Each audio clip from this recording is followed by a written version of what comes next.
Praise the Lord. ஒரு ஊர்ல ஒரு நதி ஓடிக்கொண்டிருந்துச்சாமா. திடீர்னு ஒரு நாள் அந்த நதியில ஒரு பெரும் இரைச்சலோட ஒரு பெரும் வெள்ளம் வந்ததாமா. அந்த பெரும் வெள்ளத்துல அந்த சுற்றிலும் இருக்கிற கிராமங்கள் எல்லாமே அழிஞ்சு போயிடுச்சாமா.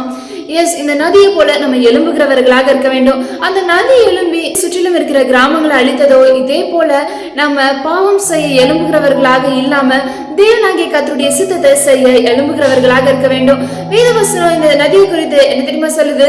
சங்கீதம் 93:3 கர்த்தாவே, நதிகள் எழும்பின, நதிகள் இறைச்சலிட்டு எழும்பின, நதிகள் அலை திரண்டு எழும்பின.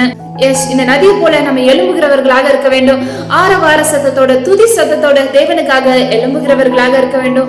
அது மாத்திரம் இல்லாம முழு பலத்தோட தேவனுடைய சித்தத்தை செய்ய எழும்புகிறவர்களாக இருக்க வேண்டும். இன்றைக்கு நீங்க உங்களுடைய ஆவிக்குரிய வாழ்க்கையில எந்த நிலையில இருக்கீங்க அப்படிங்கறத ஆராய்ந்து பாருங்க.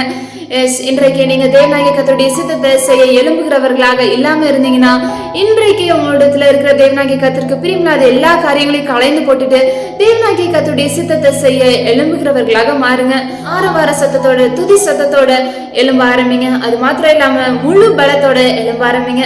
தேங்க்யூ. God bless you.